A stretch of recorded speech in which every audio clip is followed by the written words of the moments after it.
Fala, turma. Bom dia, bom dia, bom dia. Bom dia a todos e a todas, queridos alunos e alunas. Bom dia. Como estamos? Estamos bem? Querida Bianquinha aparecendo aí, minha querida monitora. Ouvi dizer que Fortaleza ganhou, né? Você tá feliz? Como é que você tá aí? Feliz demais, tá doido? É o líder do campeonato. É? Eu soube até que ele ganhou já o brasileiro, né? Série B. Série B, foi, em 2018. Tô por dentro, tô por dentro. O meu amigo, um dos meus melhores amigos, eu sempre falo dele, o Lucas, né? Ele é até professor também, eu viajei com ele para Guaramiranga, e aí ele tava usando a blusa do Fortaleza, e na minha cabeça o Fortaleza tinha perdido. Você acha como é que é isso? O time perde e tu ainda veste a camisa, que perdeu o quê? Ganhou, campeão, não sei o quê. Aí ganhou do Ceará, foi, sabia não, eu achei que o Ceará era melhor. Não sei por que eu achei isso. Mas porque eu não entendo nada de futebol mesmo. Quem não usa camisa quando perde é o Ceará, professor. É? Fortaleza tá todo tempo usando mesmo. É. Aí tinha uma estrela, né, aqui em cima. Aí eu disse para ele, e o que é isso? Vocês já ganharam algum campeonato? Porque, assim, para mim, valia só Série A, né? Se é primeira divisão na minha cabeça e não Série A. Depois que ele foi me explicar, não, já foi campeão brasileiro. E já Série A. Série A não, primeira divisão. Não. É segunda, que é a Série B. Eu digo, então eu tô por dentro agora do futebol. Vai dar certo, bem aqui. Deus tá vendo tudo. Show! E aí, galera, vocês estão bem também? Acho que tá todo mundo bem, né? Oi, Jean, bom dia. Vinha quem tá dando bom dia. Maria Clara, bom dia. A Flávia, o Igor, o Jean. TQR, o Leão. Ah, tá. Tem que respeitar o Lion. Maria Clara, show, que bom. Show. Era uma das coisas que eu queria gostar na minha vida, futebol, mas realmente nada.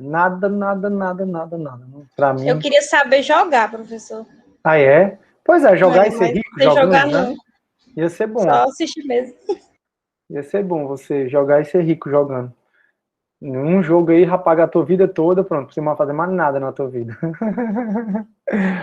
Ei, coisa engraçada. Vamos lá, turma. Nossa última aulinha, coisa boa, né? Passou voando, hoje eu tava refletindo sobre isso. Nossa, o dia desse começou o semestre, já acabou. Ai, Jesus, é tanta gente entrando. Eu vou desligar aqui meu áudio, tá, turma? Se quiser falar já, eu ligo de novo, porque eu não aguento mais esse barulho, não, na minha cabeça. Beleza. Turma, eu vou puxar aqui a prova de vocês. Deixa eu ver aqui como é que ficou. A média da turma ficou 7,5. 7,5, ficou ruim não. Isso sem um ponto ainda da atividade de renascimento, né? E ainda sem um ponto do GED. Então, com certeza vai ficar uns 8,5 a média de vocês. Bianquinha, tu não me mandou ainda não, né? O ponto do GED? Vai me mandar quando, Melinda? Ainda não. Eu posso te mandar ainda hoje. Eu já tô com a lista. Show, me manda o quanto antes, tá? Tô doido pra lançar. A Laura também não me enviou. Meu Deus do céu, minha vida é atrás. Porque minha vida é assim, eu sou correndo, né? Eu corro. Sabe quem puder atrás, né? Eu vou sempre empurrando todo mundo Eu pra só frente. não enviar ainda porque esse fim de semana foi loucura pra mim, por causa do dente. Do Fui dente? parar na urgência porque tava doendo demais. Mas hoje amanheceu bem melhor. Graças a Deus. Ai, amém. Ontem era direto com gelo. Foi mesmo, Bianquinha. Poxa, a vida é ruim negócio de dente mesmo. É muito ruim. Ontem mesmo eu tava no dentista também. Fazendo revisão e tal. Enfim, é isso. Vamos lá, então, turma. Então, eu vou começar compartilhamento de tela para a gente corrigir a prova juntos. Se tiver algum probleminha, a gente já resolve agora nas objetivas. Se tiver algum probleminha nas subjetivas, aí vocês vão fazer por meio do formulário, né, que eu mandei para vocês no Google até hoje. Melhoras branquinhas, show. Vou começar aqui compartilhamento de tela, tá bom, turma? Só um minutinho.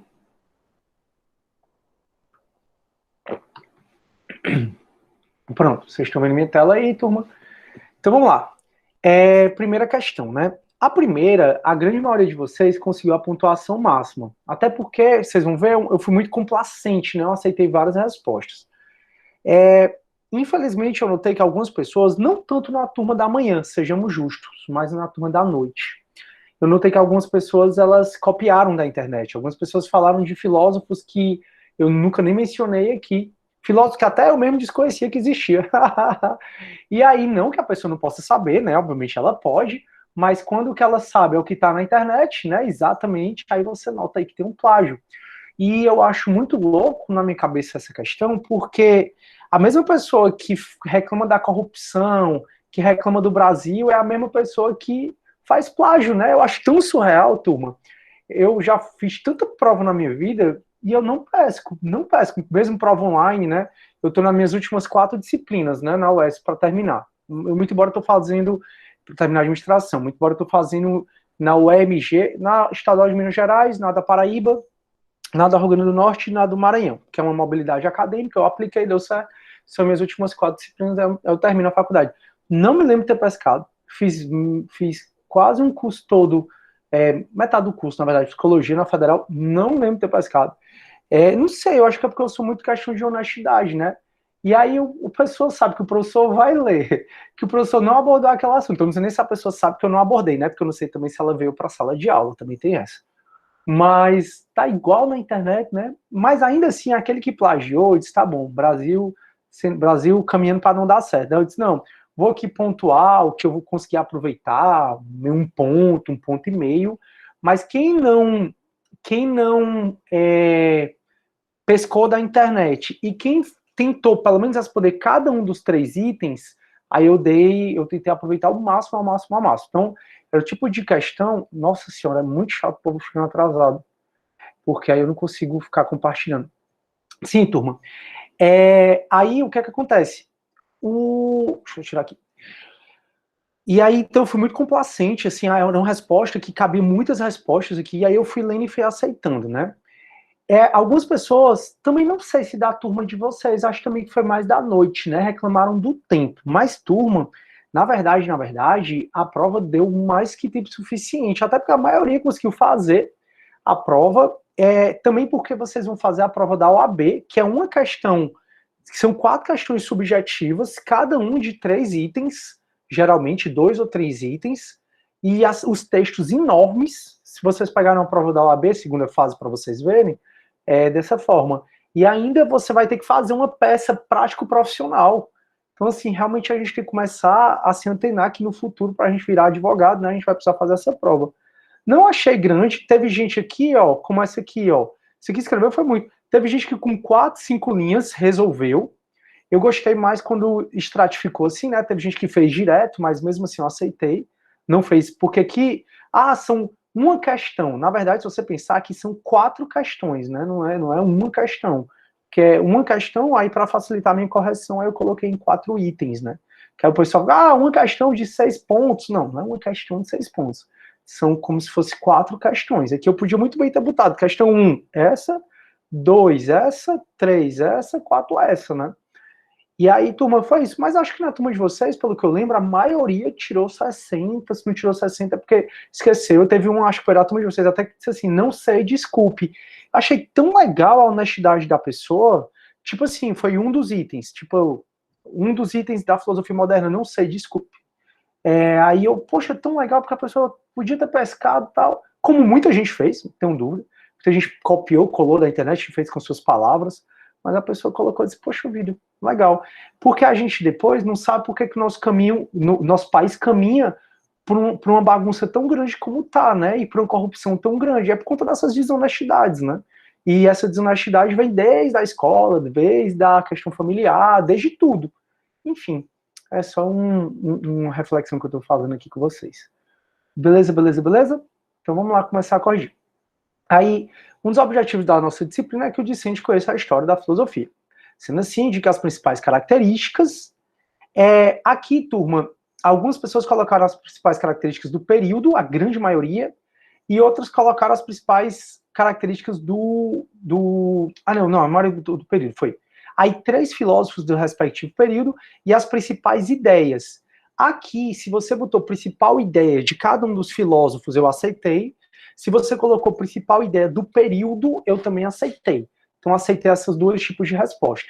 Show, show, show? Então, vamos lá. De um descaso por isso abaixo. Então, você ia fazer para cada um dessas, ó. Aí, se você indicasse as principais ideias do clássico, meio ponto, do medieval, meio ponto, moderno, meio ponto, contemporâneo, meio ponto. Três filósofos, respectivo período, meio ponto também para cada, e as principais ideias, certo? Então teve gente que com 4, bem objetivo, conseguiu resolver. É bom também vocês irem treinando fazer respostas corretas de maneira objetiva, por conta da prova da OAB, tá bom? Então vamos lá. Primeiro, né, o que a gente vai colocar? As principais características da filosofia clássica, né? Aqui a principal característica que você podia colocar, racionalidade, um período de buscar, que é um período de pensar na cosmologia, de pensar na democracia, de pensar na ética, um período de negação dos mitos, um período de negação de explicações pré-estabelecidas, que é exatamente a história do mito. 3 principais filósofos, a gente estudou bem uns 12 aqui, você podia botar Sócrates, Platão, Aristóteles, Heráclito, Parmênides, Efésio, você podia botar quem vocês quisessem aqui, e as principais ideias, né? O período clássico, acho que foi o principal, foi o mais fácil, né? Porque tinha 4 períodos, você podia botar as ideias de todos os períodos, ou de parte deles. Então, você podia botar a principal ideia do período cosmológico, de entender a origem das coisas, antropológico, de entender as questões humanas, do sistemático e também do helenístico. Então, vocês iam colocar as principais ideias, à medida que você foi escrevendo, eu fui considerando. Pronto, é isso do período clássico. Medieval. Período medieval, as principais características era a razão subordinada à fé, então aqui a fé vale mais que a razão, um teocentrismo, uma interferência muito grande da igreja nas questões de Estado, nas questões da filosofia também. 3 principais filósofos. Teve um monte de gente que colocou, gente que eu nunca nem falei, ó, por exemplo, essa aqui colocou Boécio, nunca nem falei de Boécio. Teve gente que colocou Rafael de Cusa, que eu nem falei Rafael de Cusa. Aqui a gente conversou sobre Santo Agostinho, São Tomás de Aquino, e falamos também de Santo Ambrósio, quando a gente viu lá a patrística, lá que eu falei para vocês da Hagia Sofia, né, da Mesquita, do Império Otomano, de Constantinopla. Então seria Santo Agostinho, São Tomás de Aquino e Santo Ambrósio estava nos slides, certo? E as principais ideias aqui, você podia trazer a patrística, né, que é a cristianização de Platão, e a escolástica, que é a cristianização de Aristóteles, podia trazer as vias da existência de Deus, podia trazer a disputa, várias questões aqui que a gente conversou. Próximo, principais características da Idade Moderna, a gente tem novamente aqui o Renascimento, o Iluminismo, novamente a gente tem a racionalidade, né? A negação das questões cristãs, da fé, a gente tem o homem, antropocentrismo, volta o homem a ser o centro das questões.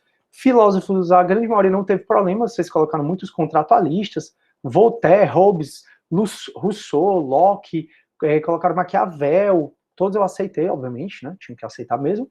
E as principais ideias aqui, muita gente colocou do contratualismo, né? Justificar a razão do contrato social. Também aceitei o que você foi colocando aqui. A negação da Idade Média, eu fui colocando. E aí, finalmente, filosofia contemporânea, principais características é a crise da subjetividade, a crise da razão, o negacionismo científico. 3 filósofos, a gente tem... três filósofos, só o que a gente tem é filósofo aqui na filosofia contemporânea. Dizem aí que o período que mais teve filósofo em toda a história foi aqui, na filosofia contemporânea. E aí a gente tem, né, alguns que a gente conversou, o Sartre, a Hannah Arendt, a gente tem Nietzsche, Schopenhauer, e as principais ideias aqui, você podia falar da escola de Frankfurt, como alguns falaram, podia falar da razão instrumental, da razão instrumental e da razão crítica. Você podia também falar tanta coisa, a questão da banalidade do mal, de Hannah Arendt, da questão de Nietzsche sobre o existencialismo, o humanismo, a fenomenologia, questões que a gente tratou, né? Que até a gente conversou que influencia a psicologia até hoje. Então, realmente, turma, essa questão, eu até coloquei um feedbackzinho aqui para vocês, foi uma questão que acredito que a maioria saiu bem, a menos que as pessoas tiveram copiado ou não conseguiram trazer tudo que eu pedi. Beleza, turma? Até aí? Alguma dúvida? Acho que não, né? Show. Então, se não tem dúvidas, eu vou começar a resolver as objetivos. Show. Vamos lá. Aristóteles conseguiu... Ah, Jesus. Aristóteles conseguiu fundir a filosofia, a ciência, a teoria mais prática, refutava as ideias de Platão sobre o conhecimento ser inato. Para Platão é inatista, né? Platão acreditava que nossa alma já vem com conhecimento e Aristóteles não. Aristóteles dizia que nós somos uma folha em branco, esse que é um empirismo, né? A gente aprende com a experiência, a gente aprende com a nossa vivência aqui, e deu origem até Locke, pegou dele, né? Um empirismo britânico. E aí as ideias de Aristóteles é correto afirmar que para Aristóteles não existe um dualismo entre o mundo sensível e inteligível. Era a grande briga entre ele e Platão, né? Briga assim, né? Discordância. Pois se lá existe uma forma perfeita do homem, teria que existir a forma perfeita do homem ad infinito. O Aristóteles, a gente falou isso várias vezes, o Aristóteles ele chegava para Platão e dizia, ó, essa tua teoria aí de ter outro mundo não tem nada a ver. Se nesse mundo tem a forma perfeita das coisas que estão aqui no mundo inteligível, então se no mundo sensível, que é esse nosso, tem uma forma imperfeita e a forma perfeita está no mundo das ideias, no inteligível, onde está a forma perfeita das coisas que estão no mundo inteligível? Então, se eu sou um homem imperfeito e minha forma perfeita está lá no mundo das ideias, só vai fazer sentido se o mundo das ideias tiver uma forma. E cadê a forma dessa forma? Então não existe. O Aristóteles dizia, olha, desculpa aí, Platão, não existe. Essa história de dois mundos. Assim como Sócrates, ao espalhar um sentimento antimacedônico e querer ele morto, Aristóteles optou por não fugir, na verdade ele fugiu, né, e morreu na cidade dele, e Sócrates não fugiu e acabou aceitando a cicuta. C, não foi o sucessor de Platão, pois tinha um desejo de criar sua própria academia, na verdade não, na verdade ele queria ter sido o sucessor de Platão, mas acabou não sendo, e aí quem convenceu o Aristóteles a criar a academia dele foi exatamente o Alexandre o Grande, que disse assim, cara, vem para cá, volta para a Grécia, e aí você cria a sua academia, que é o Liceu. Então não foi por isso, não. Não foi sucessor de Platão, porque não escolheram sucessor de Platão. E D, Aristóteles era idealista. Não, o negócio idealista, de mundo das ideias, era Platão. E acreditava que o desenvolvimento espiritual depende de disposição inata. Inatismo é Platão. Hábito e ensino, o homem muda conforme a idade. Show, show, show. O Aristóteles ele era mais do Liceu dos peripatéticos, né? Alguma dúvida? Se tiver alguma dúvida, eu escrevo uma falha aqui comigo, tá bom? Show. Próxima, né? No período helenístico, tem por objetivo a busca da ataraxia, que é o estado de paz, espírito e imperturbabilidade da alma. E com isso surgem várias escolas com diferentes ideias centrais de acordo com seus conhecimentos, tal, tal, tal. O epicurismo tem como ideia central o prazer, e que todos devem entregar o prazer da carne intensamente. Não, negócio intensamente não combina com a filosofia. A filosofia é tudo equilíbrio. Das 4 escolas helenísticas, realmente o epicurismo era o único que falava do prazer, mas era um prazer moderado. Epicuro dizia, né, dai-me um pedaço de queijo que eu me deleitarei no banquete. Então, realmente, intensamente, que torna errado, por isso que está errada essa questão. O cinismo tem como ideia central rejeitar todos os valores mudando. O cinismo, lembro de Diógenes de Sinope, ele realmente dizia que essa construção da sociedade, ela trazia muita coisa ruim para os seres humanos, que a gente devia buscar se afastar dela. Então o cinismo tem como ideia central rejeitar todos os valores mundanos, e é mesmo, não deveriam existir governos ou propriedade privada, casamentos ou religião oficial, correto. O isolamento é o caminho para alcançar a felicidade, não é à toa que ele vivia num barril, né, com cachorros. Então aqui está correto. O estoicismo, que influencia a humanidade desde sempre, até hoje, tem como ideia central viver de acordo com a natureza e a indiferença a tudo que é externo do ser. Nós somos parte dessa natureza, a gente deve se entender parte dela e buscar o equilíbrio nela. O ser humano deve buscar pelos prazeres da alma e não pelos prazeres da carne. Corretíssimo. Nenhuma das filosofias, tirando o epicurismo, fala dos prazeres da carne, né? E o ceticismo, o cético, né? Cada vez mais, para mim, o cético faz sentido. Ele diz que as ideias da nossa angústia é por causa da existência de ideias opostas. E o caminho para a felicidade é discutir a ideia oposta à sua. Pelo contrário, o caminho para a felicidade, de acordo com o ceticismo, é não discutir, é não dar sua opinião, é não dar sua ideia, porque tudo muda. Então isso aqui torna errado. Então fica FVVF. Correto, tá aí. Peraí que tem gente querendo entrar. Só um minuto. Show. Se tiver alguma dúvida, por favor, me fala. Próximo. No livro escrito por Platão, Apologia de Sócrates, é narrada a trajetória de Sócrates em seus últimos momentos da vida, a defesa da sua condenação, assinando a opção verdadeira. A. Sócrates foi condenado por não acreditar nos deuses de Atenas. Ele foi condenado por acreditar em outros deuses, algo que era refutado naquela época. Era como se ele acreditasse em outros deuses que não em Atenas. Por isso que está errado aqui. B. Sócrates ficou conhecido por aplicar a arte da retórica em seu discurso. O negócio de arte da retórica, defender uma posição e contrária a ela, eram os sofistas. E Sócrates tinha raiva dos sofistas. Sócrates foi condenado por corromper a juventude, sim, pois ensinava a arte da retórica. Não, que é o mesmo erro da anterior. Defender o lado A, o lado B, a arte da retórica, isso é mais os sofistas.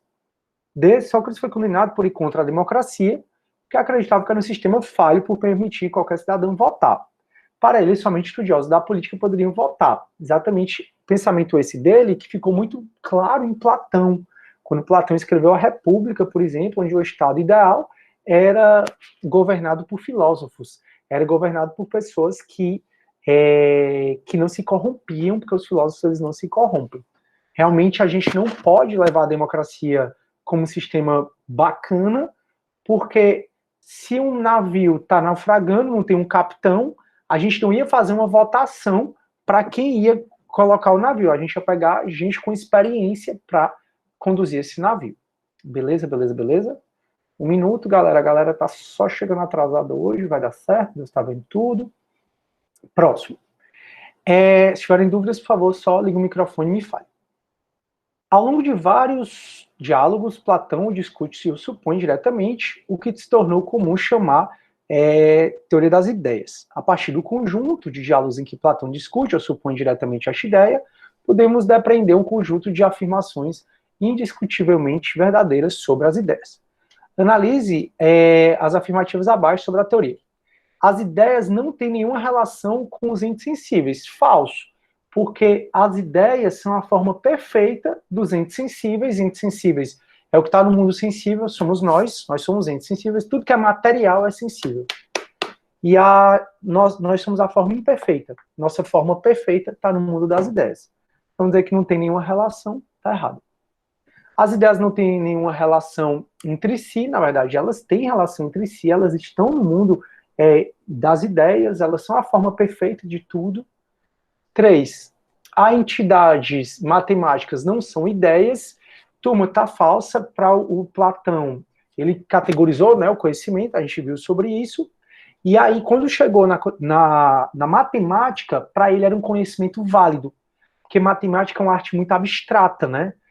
Eles estudam, por exemplo, o triângulo perfeito, mas esse triângulo perfeito não existe nesse mundo da gente.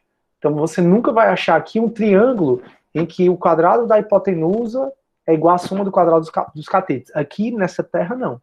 Mas se a gente pensa nele, é porque ele existe. Está no mundo das ideias. E é isso. A matemática está, sim, no mundo das ideias. Abstrato é um conhecimento válido. 4. As ideias são entidades puramente mentais. As ideias, elas são entidades puramente mentais, mas que, na verdade, mentais no sentido aqui é no sentido de raciocínio, né, da mente. As ideias, elas não são puramente mentais porque elas dizem mais respeito à nossa alma, né, o encontro da nossa alma com elas. 5. No diálogo República, a ideia do bem é determinada como estando além da essência. Essa está correta, a ideia do bem é determinada como estando além da essência. Porque a essência das coisas estão no mundo das ideias. E essa ideia, a essência da gente, né, o bem, está lá no mundo das ideias também. 6. Ao longo de vários diálogos, Platão usa diversos termos, tais como forma, paradigma e essência, como sinônimos de ideia. A gente pode ver isso em vários livros dele, está correto. E 7, para Platão, Demiurgo é o nome da divindade que molda o mundo sensível a partir do mundo das ideias. Essa também está correta. Show, show, show. Alguma dúvida, turma? Acho que não. Beleza? Então pronto, aqui tá correto, beleza? Questão da Bianquinha.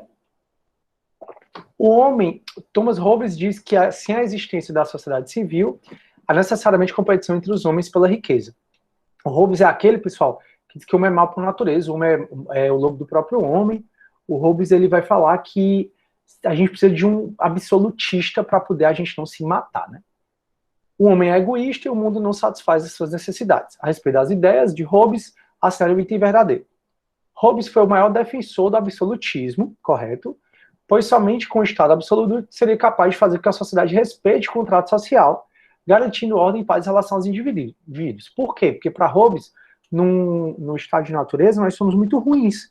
E aí a gente precisa pegar o pior da gente, transformar no nosso governante, porque só ele vai botar moral na gente e a gente não vai se matar.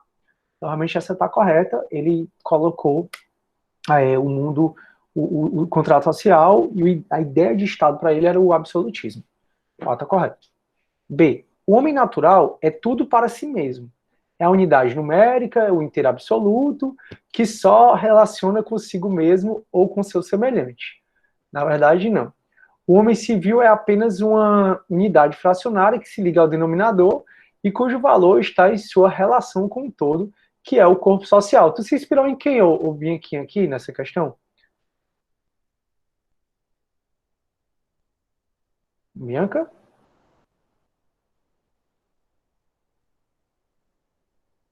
Teu áudio tá desligado. Acho que o microfone tá desligado. Tá desligado. Ah, pronto.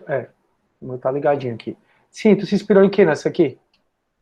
Essa aqui, o homem Essa que tá ali, natural é tudo para si mesmo, é a unidade A numérica. unidade numérica, o inteiro absoluto, que só se relaciona consigo mesmo, o seu semelhante. O homem civil. Isso aqui, quem fala sobre isso é Rousseau. Show. Cujo falo está relacionado com a relação com o todo, que é o corpo social. Pronto. Beleza. É porque eu não lembrava dessa parte da unidade numérica, que aí isso, para mim, foca muito na questão de Pitágoras, né? Mas realmente, Sim. Rousseau, ele fala sobre essa questão que o homem se relaciona consigo mesmo, nós somos bons por natureza, e o que Rousseau se ressente muito é do primeiro homem que colocou uma estaca delimitando a propriedade, dizendo assim, essa propriedade é minha, e das pessoas que viram isso e não tiraram as estacas. Que aí surgiu a propriedade privada e o grande problema da humanidade é a propriedade privada. Então a B está errado. Não diz respeito a Hobbes. C. Hobbes acreditava que o contrato social, que dá origem ao Estado, pode ser desfeito quando o soberano desrespeita os direitos dos súditos. Ave Maria, e age de forma parcial. Não. Hobbes, ele acreditava que o cara era absoluto, e o absolutismo já diz, ele é senhor absoluto, ele faz o que ele quiser. Inclusive desrespeitar os direitos dos súditos, não tem problema não. D. Para Hobbes, no estado de natureza, o ser humano encontrava-se plenamente livre de qualquer amarra institucional que prevaria da liberdade natural. O ser humano era amoral em seu estado de natureza. Isso é muito mais John Locke do que propriamente Hobbes. Hobbes, o homem, ele é o lobo do próprio homem.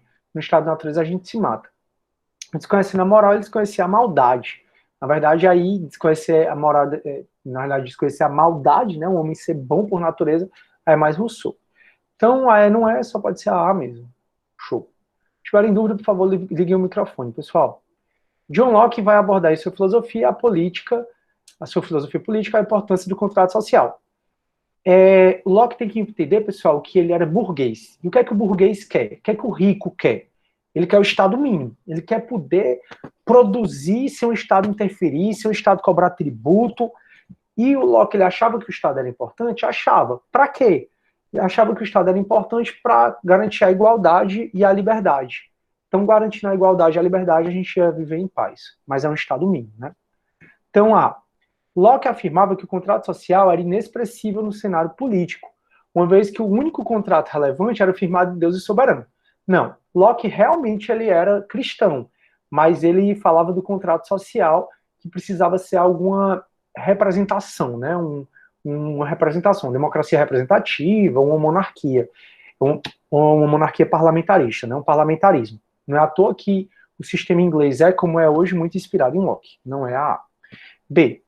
Locke afirmava que o contrato social existia como forma de garantir os direitos e garantias fundamentais do homem, como a sua propriedade privada. ele é burguês. O que é que rico quer? Rico quer propriedade. Então ele quer o Estado para garantir a propriedade dele. Não importava para o autor quem exercia o poder, desde que assegurados os direitos anteriormente citados. Esse aqui está correto. Perfeito. C. Para Locke, o contrato social deve garantir a liberdade do homem, seu direito de vir e sua propriedade. Desse modo, o poder deve ser exercido por um parlamento, pois seria a única forma do povo ver os seus direitos respeitados. Não, ele defendia qualquer questão representativa, né? Ou parlamentarismo, ou ainda a democracia indireta, por isso que não está errado. Show, por isso que essa está errada.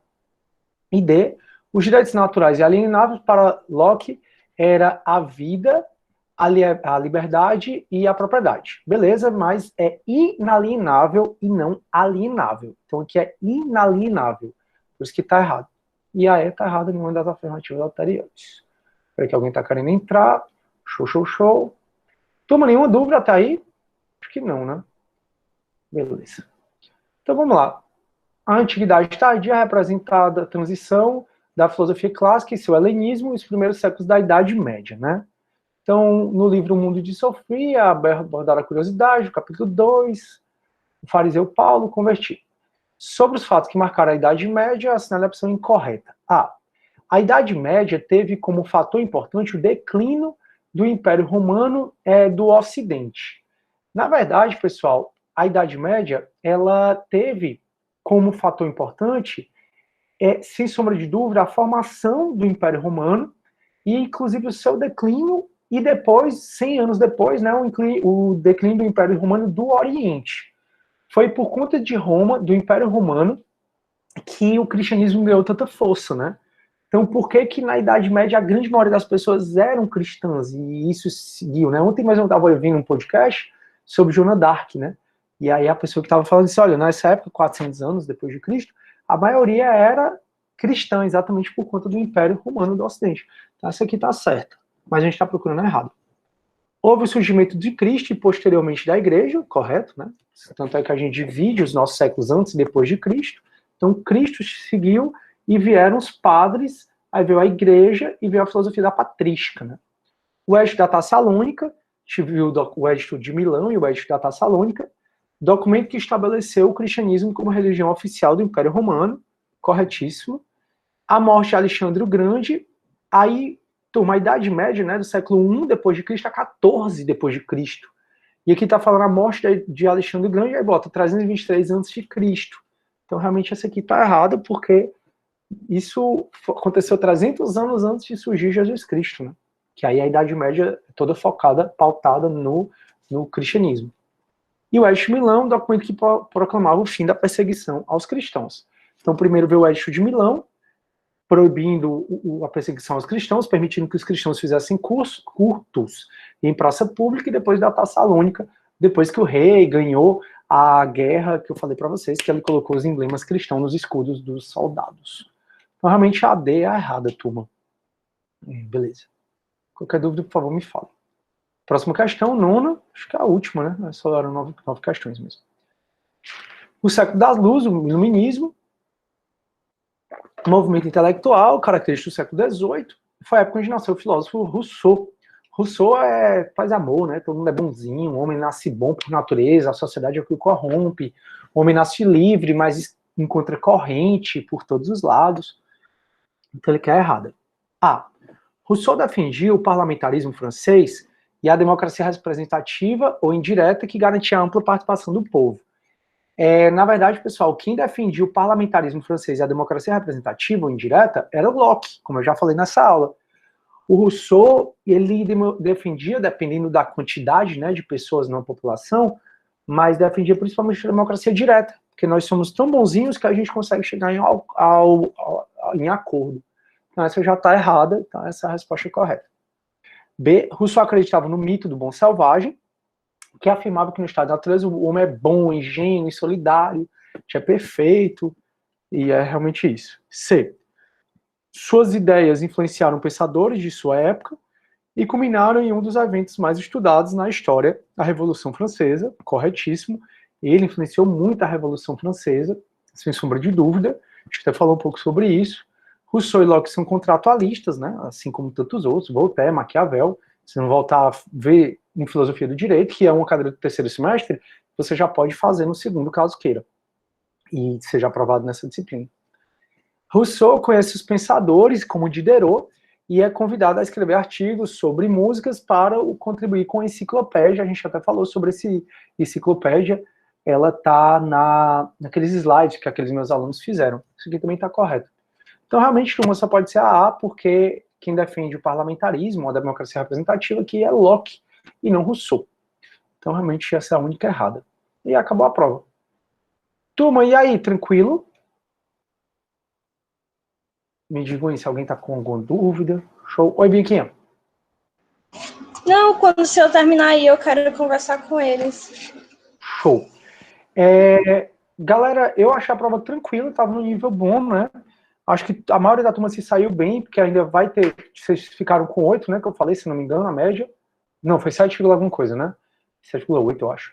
E aí, com o ponto extra do GED e a atividade do Renascimento, vai aumentar ainda mais essa nota de vocês, então, muito bom. E no mais, turma, eu queria só agradecê-los pelo semestre, para mim passou voando. Nossa, eu comecei o semestre um dia desse, fevereiro, a gente já está acabando. Foi muito boa a participação de todos, a turma de vocês foi muito divertida de dar aula, eu gostei bastante. A grande maioria está de parabéns aí pela aprovação e por já ir alcançando o segundo semestre, né, da Faculdade de Direito. Quero agradecer também a minha querida Bianquinha, que realmente torna muito mais fácil o nosso trabalho. Obrigado, Bianquinha, de coração. 3 anos aí que a gente trabalha junto e sempre é um prazer. Você sempre me surpreende positivamente. Valeu, Mariana, show de bola, obrigado aí pelos agradecimentos. E aí, Bianquinha, tu quer falar? Quero sim, eu vou até botar aqui para gravar, porque o povo não vê tudo. Aí eu já boto no WhatsApp. Enfim, eu queria agradecer, né, os alunos pelo semestre, foi incrível. Eu sempre odeio essa parte, porque eu me apego demais aos alunos, eu meio que formo uma família, né? E eles foram muito importantes para mim, ainda mais esse no meu último ano, que eu já fico, ai, calma. Meu último ano, se Deus quiser, eu vou voltar para filosofia. Quando eu puder voltar, eu vou voltar. Mas filosofia foi um presente para mim que eu não imaginava a ligação tão grande que eu teria com essa disciplina. E o quão porque no início eu não pensava em ser docente, eu só tinha o gosto de ensinar mesmo. E a monitoria fez eu criar esse gosto, entendeu? Então, eu até sugiro quem gosta de ensinar, entrar e tentar fazer em alguma disciplina que você se identifique ou que goste. Já falei, vou falar aqui de novo de um aluno que ele gosta muito, ele sempre me ajuda, certo? E eu já falei para ele tentar a monitoria. Muitas pessoas aqui vêm com um dom de ensinar. E é tão bom desenvolver isso, e ver o professor, né? O professor, ele passa isso para a gente, esse gosto por ensinar. Quando você faz algo que gosta, não tem preço. Não é trabalho, não é algo... Não tem nenhum esforço seu de, tipo assim, de você, meu Deus, eu ter que ir lá. Pelo contrário, eu amava ensinar, e principalmente essa turma. Essa turma é muito participativa, muito... Eu fiquei abismada com a quantidade de pessoas no meu GED, já deu 60 pessoas, já deu 50, já deu 40, a média era 40, e nunca nos outros anos isso aconteceu, né? No ano passado não aconteceu, sempre eu via muito pouca participação, e vocês estão de parabéns, vocês são uma turma excelente, que tem um futuro brilhante, e que eu quero ver isso, entendeu? Eu quero ver vocês crescerem e a gente se encontrar nos corredores lá da Unifor. Falem comigo, como o professor sempre diz, provavelmente a gente não vai saber quem são vocês, né? Então, vocês têm que ir lá falar, fui sua monitoranda, não sei o quê. Eu só tenho que dizer muito obrigada por tudo. Vocês me ensinaram muita coisa, e eu vou guardar no fundo do meu coração tudo. Vou guardar vocês Se eu não guardei o rostinho, vou guardar o nome. E é isso. Só agradecer mesmo a vocês. Show, valeu, Obrigada. Bequinha. E Muito agradecer o obrigado. professor, calma, agradecer o professor por todos os ensinamentos. A gente já vai caminhando para o meu último semestre, que eu já estou, não quero. Mas o professor sempre me ajuda, sempre me aconselha. Ele não deixa faltar nada no quesito tanto ensino, tanto como críticas construtivas, e isso ajuda muito. Então, obrigada, professor, por toda a paciência. Desculpa te perturbar no fim de semana. E é isso. Obrigada. Muito engraçado. Obrigado, Bequinha. Obrigado. Isso é incrível. Obrigado. Muito bom a gente trabalhar junto. Ah, Maria, você tem crescido cada vez mais. Eu fico muito orgulhoso com isso. Realmente. E é isso. Turma, então essa é a nossa última aula. Desejo a todos boas férias. Peço que vocês se dediquem um pouco a estudar, certo? Porque se você não revisitar a matéria, você vai esquecer. A gente esquece enquanto ser humano. E é isso. Então, eu vou ficar aqui um pouco para saber se alguém quer falar comigo alguma coisa. Os que não quiserem falar nada, os que tiverem tudo ok, não se mexe. Eu vou lançar a nota aqui para sexta-feira, eu quero que lançar hoje, mas eu estou dependendo aí da Bianca, ou então hoje ou amanhã. E aí, e aí quando vocês me mandarem, vou lançar as notas, né? Então, vocês já estão de férias, beleza? Então, turma, muito obrigado por tudo. Quem não tiver nada para nenhuma pendência para resolver comigo, pode sair da sala se quiser ficar, pode ficar também, não tem problema. Obrigado, viu, pessoal? Fiquem todos com Deus. Desejo a todos muito boa sorte nessa vida. Beleza? Valeu, valeu, valeu. Obrigadão, Jean, Breno, Laura, show. Vamos ficar aqui um pouquinho. Valeu, Maria Clara, Flávia, o Eduardo, show, meu amigo Jean. Ficar aqui um pouquinho, bem aqui é só para a gente ver se alguém vai querer falar alguma coisa. Valeu, Giovana, Samuel, obrigado também. Show. A Flávia eu falei já. Show. Valeu, Samuel. Valeu, obrigado também. Deixa eu parar logo a gravação. Aí eu já vou colocando no YouTube. Eu esqueci de falar o aluno, né? Qual? É o Breno.